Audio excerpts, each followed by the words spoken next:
ஒரு கேள்வி இருக்குய்யா இந்த பாடத்தை ஒட்டி. ஆமா. இப்ப இப்ப என்ன கருத்துனா, பொதுவாவே சில நேர்மையான மக்கள் வந்து பணத்தை இழந்துடுறாங்க ஏதோ ஒரு சூழ்நிலையில, அறிவையும் இழந்துடுறாங்க. அவங்கள குறிக்கிறாரா அல்லது சுரண்டல்வாதிகள் சுரண்டப்படுபவராக மாறுறாங்களே அவரை குறிக்கிறாரா? அந்த ஒரு கேள்வி. இங்க வந்து ரெண்டு விஷயங்களை சொல்றாரு. ஒண்ணு, இப்போ ஒருத்தர் திருடனா இருக்கான், அவன் திருடனா இருக்கான். அடுத்தது யாரு வீட்டுல திருட்டு போயிடுச்சோ இல்லையா, அவன் வந்து அத வந்து இழந்தவனா இருக்கிறான். அவன் திருடனா இருக்கான், இவன் இழந்தவனா இருக்கான். திருட்டு வந்து கொடுத்தவனா இருக்கிறான் இல்லையா, பொருளை இழந்தவனா இருக்கிறான். அது போல இந்த சுரண்டல் என்றது, சுரண்டல்வாதி அப்படின்னு சொன்னா சுரண்டுகின்றவன், சமுதாயத்துல சுரண்டுகின்றவன். சுரண்டப்படுவோம் அப்படின்னா இந்த சுரண்டல்வாதி யாரையெல்லாம் சுரண்டுகிறானோ அப்ப அதுக்கு பாதிக்கப்பட்டவங்க எல்லாம் சுரண்டப்படுபவர்கள். ஆனா என்னன்னா, இது வந்து ஒரு ஸ்டேபிளான நிலை இல்லைன்னு சொல்றாரு. இது பர்மனண்டான ஒரு சூழ்நிலை இல்லை. அதான் இப்ப இன்னைக்கு வந்து சுரண்டி அவன் பிழைக்கிறான், அவன் பெரிய ஆள் ஆயிட்டான். அது அறிவு சுரண்டலோ, பொருளாதார சுரண்டலோ, சமுதாய சுரண்டலோ, எந்த கேட்டகரியில அவன் சுரண்டினாலும் இன்னைக்கு அவன் வந்து சுரண்டுகின்ற ஒரு இடத்துல அவன் இருக்கிறான். ஆனா அவனுக்கும் ஒரு நேரம் வரும்போது, இங்க வந்து கெட்ட கிரகங்கள் அப்படின்னு சொல்லும் போது என்னன்னா, அவனுக்கு அந்த பேட் சம்ஸ்காரம் அவ்வளவுதான். இங்க கிரகங்கள் தான், இந்த கிரகங்கள் அப்படின்ற மாதிரி நீங்க எடுத்துக்கூடாது. அவனுக்குன்னு வந்து ஒரு வரும்ல, ஒரு பேட் சம்ஸ்காரம் வந்துச்சுன்னா அவனுக்கு ஒரு கெட்ட நேரம் திரும்பும் இல்லையா. அப்ப திரும்பும் போது இன்னைக்கு அவன் சுரண்டிக்கிட்டு இருந்தான், அவனுக்கு ஒரு கெட்ட நேரம் வந்துருச்சுன்னா இவனை இன்னொருத்த சுரண்ட, இவன் அதுக்கு ஆளாயிடும், ஆப்போசிட் இதுல வந்துருவான், இவனை இன்னொருத்த சுரண்ட ஆரம்பிச்சிருவான். அதைத்தான் அங்க சொல்றாரு அவரு. இன்னைக்கு சுரண்டுகின்றவர்கள் நாளைக்கு சுரண்டப்படுபவர்களாக மாற்றலாம். அதே மாதிரி இன்னைக்கு சுரண்டப்படுகின்றவர்கள் நாளைக்கு சுரண்டல்வாதிகளாக மாறலான்றார். ஏன் அப்படின்னா, ரெண்டு பேருக்கு நடுவுலையுமே என்ன அங்க இல்ல அப்படின்னா, இந்த சுரண்டல் தான் இங்க வந்து நோய். ஆனா இந்த சுரண்டலை வந்து வேணாம், செய்யக்கூடாதுன்ற உணர்வு ரெண்டு பேருக்கும் இல்லை. ஏன்னா இன்னைக்கு இவன் தோத்துட்டு இருக்கிறான், சுரண்டப்படுகின்றவன் தோத்து கொண்டிருக்கிறான். ஆனா இவனுக்கு ஒரு சந்தர்ப்பம் வரும்போது அவனை சுரண்ட முடிஞ்சா சுரண்ட, அடுத்தது இவன் சுரண்ட ஆரம்பிச்சிடும். இதுதான் இன்னைக்கு சமுதாயத்தில் இருக்க ஒரு பெரிய நோய். ஆனா அதுக்கு தீர்வு என்ன அப்படின்னா, இப்ப இதை வந்து அதுதான் நான் முதலே சொன்னல, அப்ப அது போன்ற சுரண்டலை வந்து ஒரு குற்றவாளியாக கண்டுபிடிச்சு அவனுக்கு ஒரு தண்டனை விதிக்கின்ற ஒரு அமைப்பு தான் இன்னைக்கு வந்து சமுதாய சட்டம் இருக்கிறது. அப்ப அது போன்றதெல்லாம் இல்லாம இது எப்படி வந்து இதை வந்து ஒழிக்கலாம், எப்படி ஒழிக்க முடியும் அப்படின்பது, குற்றவாளிகளை வந்து அவங்களுக்கு திருத்துவதற்கு எத்தனையோ வழிமுறைகள் இருக்குது, பல வழிமுறைகள் இருக்குது. அதுக்கான வழிமுறைகள்லாம் கூட பாபா வந்து சரியாவுல கொடுத்திருக்காரு. 4 வழிமுறைகள்ல அவங்கள வந்து திருத்தத்துக்கான முயற்சி எடுக்கலாம் அப்படின்னு. அப்ப அது போன்ற இதைதான் வந்து கையாள வேண்டும். ஆகவே இந்த சுரண்டல்வாதிகள் என்பதும் சுரண்டப்படுகின்றவர்கள் என்பதும், இன்னைக்கு இவன் வந்து இந்த இடத்துல இருக்கிறான், அவன் அந்த இருக்கிறான், நாளைக்கு இவன் இந்த இடத்துக்கு வந்துடுவான், இவன் அந்த இடத்துக்கு போயிடுவான். அப்ப இந்த வந்து மாறி மாறி போயிட்டே இருக்கும். இதுக்கு மாற்றம் வந்து புத்திசாலி மனிதர்கள், இந்த மனித நலனுக்காக அக்கறை உள்ளவர்கள் வந்து இதை ஒழித்து கட்டுறதுக்கான முயற்சியை எடுக்கணும்னு சொல்றேன். அப்ப ஒரு இன்னசென்ட் வந்து தன்னுடைய பணத்தை இழந்து அவன் சுரண்டல்வாதியா மாறலனா அவனை வந்து அவன் தவறு இல்லை. ஒரு சுரண்டப்படுபவன் ஒரு இன்னசென்ட் வச்சுக்கலாம் ஐயா. ஆனா அந்த சூழ்நிலையில அவன் யாரையும் சுரண்டல, அவன் விட்டதாக இருந்துட்டானா அவனுக்கு எந்த பாதிப்பும் இல்லை. அவன் வந்து சுரண்டப்படுகின்றவன் அந்த கேட்டகரியில இருக்கான். ஆமா. ஆனா அந்த சுரண்டப்பட்டவன் அதுக்கப்புறம் அவன் எந்த வகையிலும் அவன் மத்தவங்களை யாரும் சுரண்டல, அவன் இன்னசென்டாவே வாழ்ந்துடுறான். இல்ல, அவன் மாற முடியும்னு சொல்றாரு. அவன் வந்து ஒரு கட்டத்துல இப்ப உதாரணத்துக்கு அதான் சொன்னேன். இப்ப நீங்க வந்து பல சினிமாக்கள்ல கூட நீங்க பார்க்கலாம், ஒருத்த வந்து குற்றவாளியா மாறுறதுக்கு பின்னணியில பாத்தீங்கன்னா அவனுக்கு பல்வேறு வகையான ப்ரெஷர்ஸ் அவன் லைஃப்ல இருக்கும். அப்போ அந்த இப்ப இங்க வந்து பாத்தீங்கன்னா அவன் சுரண்டப்படுகிறது எவ்வளவு நாள். இப்போ ஒரு நாய் வந்து ஒரு ஏரியாவில் இருக்குன்னு வச்சுங்களா, அந்த ஏரியா விட்டு வேற ஒரு ஏரியாவில் இருக்கிற நாய் ஒன்று இந்த இடத்துக்கு வந்துருச்சுன்னா இந்த ஏரியாவில் இருக்கிற நாய்க்கு வந்து அதை டாமினேட் பண்ணி அதை துரத்தும். அதை பயங்கரமா துரத்தும் போது இன்னொரு ஏரியாவில் வந்தது வந்து பயந்துட்டு ஓடும். ஆனா அது ஓட முடியல, மாட்டிக்கிறோம் போது அது திரும்பி என்ன பண்ணு தெரியுமா, பாத்திருக்கீங்களா? நீங்க ஆக்சுவலா பார்க்கலாம், உடனே திரும்பி ஓடுறதுக்கு பதிலா திரும்பி நின்று அதை அட்டாக் பண்றதுக்கான முயற்சி எடுப்பான். அப்ப என்னன்னா அது மாதிரி சுரண்டப்படுகின்றவனு ஒரு காலம் வரல சுரண்டப்பட்டுக்கிட்டே இருக்கலாம். எவ்வளவு நாளைக்கு முதுகுல வந்து தலையில போட்டு வாங்கிட்டே இருக்க முடியும் அவனால?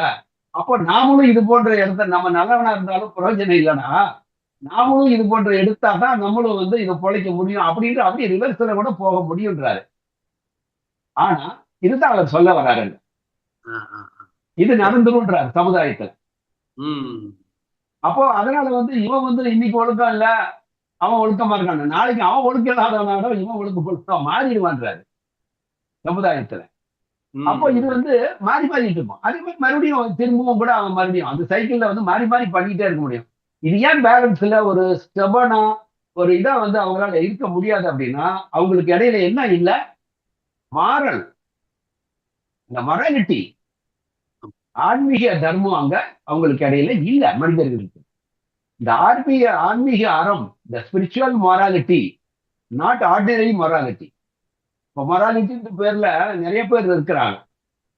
இப்போ சில பேர் அந்த மாதிரி சொல்றதை கூட நம்ம பார்க்கலாம். என்ன சொல்லுவாங்கன்னாக்கா, நான் வந்து யாருக்குமே வந்து தீங்கு செய்யறது கிடையாது. இன்னொருத்த பொருளுக்கு நான் ஆசைப்பட மாட்டேன்.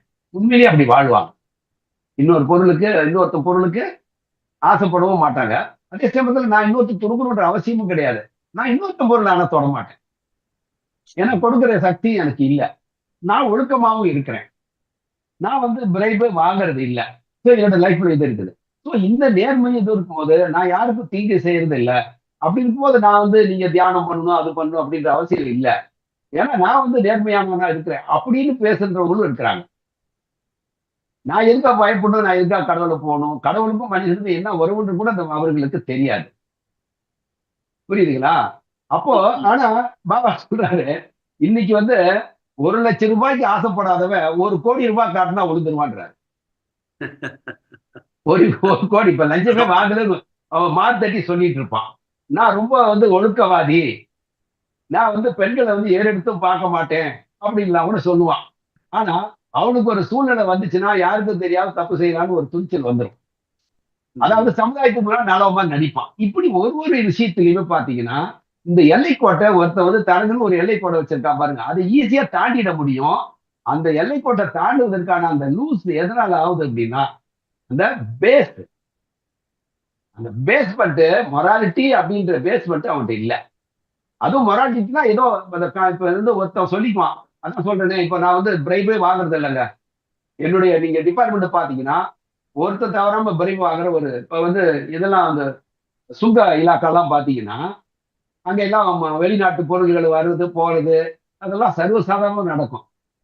அங்க எல்லாம் எப்படியாவது கண்டுக்காம அது பெரிய ஒரு அரசியல்வாதிகள் தலையிட்டு இருக்கலாம், எப்படி வேணாலும் இருக்கலாம்.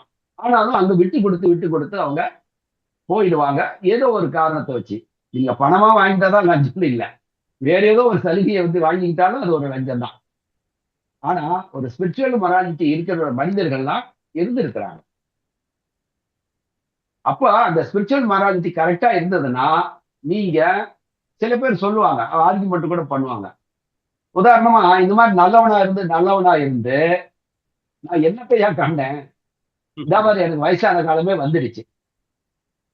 என் பொண்ணுங்க 2 பேர் இருக்கிறாங்க. இன்னும் கல்யாணம் கூட முடிச்சு வைக்க முடியல. ஆனா அந்த காலத்திலே நான் வந்து ஒரு லஞ்சம் எங்கேயும் வாங்கியிருந்தாருன்னா, நான் வந்து இன்னைக்கெல்லாம் ஜான் என் பிள்ளைகளை கட்டி கொடுத்துருவேன். இப்படின்னு பேசுறவங்களை நீங்க பார்த்திருக்கலாம். ஒரு உதாரணத்துக்கு இந்த உதாரணம் சொல்றேன். ஆனா ஒரு இவங்க வந்து மொராலிட்டியா வாழ்ந்திருக்கிறாங்க. ஆனா அவங்க இடத்துல ஸ்பிரிச்சுவல் மொராலிட்டி இருந்திருந்தாங்கன்னா, ஆன்மீக தர்மம் அவங்ககிட்ட இருந்ததுன்னா, இது போன்ற துன்பத்தையும் அவங்க சந்திச்சிருக்க மாட்டாங்க. ஏன்னா அந்த ஆன்மீகமானது இத்தகைய துன்பங்களையும் ஒழிக்க வர்றது. சீக்கிரட் அங்கதான் இருக்கு. அதே மாதிரி அவங்களுடைய அந்த இதை வந்து விட்டு கொடுக்குன்ற அந்த எண்ணமும் வரவே வராது. நிச்சயமாக அவங்க நேர்மையானவர்களா வாழ்ந்திருப்பாங்க. இந்த வாழ்க்கையில் வருகின்ற துன்பங்கள் எல்லாமும் இவங்க வந்து இது நேர்மையா வாழ்ந்ததுனால வந்த துன்பம் இல்லை ஒரு மனுஷனுக்கு. வருகின்ற துன்பம் அத்தனை வினைப்பயன்தான் அதுக்கு காரணம்ன்றது அவனுக்கு விர்ச்சுவல் மொராலிட்டி தெரிஞ்சாதான் இந்த உண்மையை அவனுக்கு புரியும்.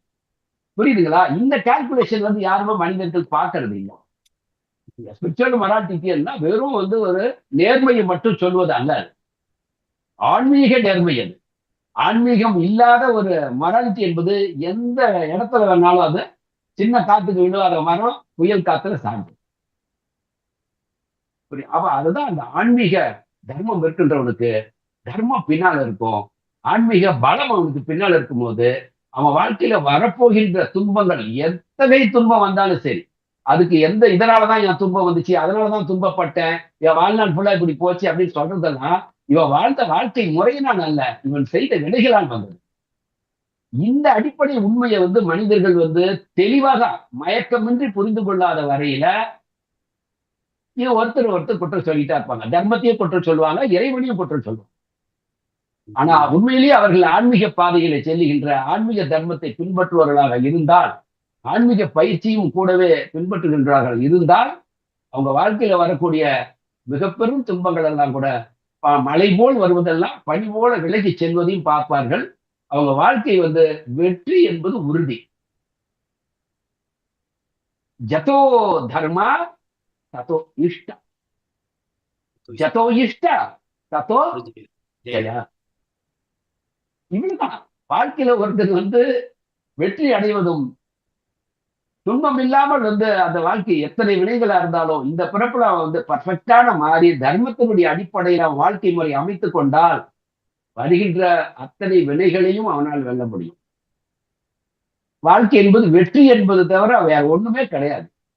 முடிவு என்பது அவன் வாழ்கின்ற காலத்தினுடைய கடைசி காலத்துல எல்லாமே அவன் மன நிறைவோடு தான் அவன் சாவான். ஆனா அவன் பின்பற்றுகின்ற பாதை சரியான ஆன்மீக பாதையாக இருக்கணும்.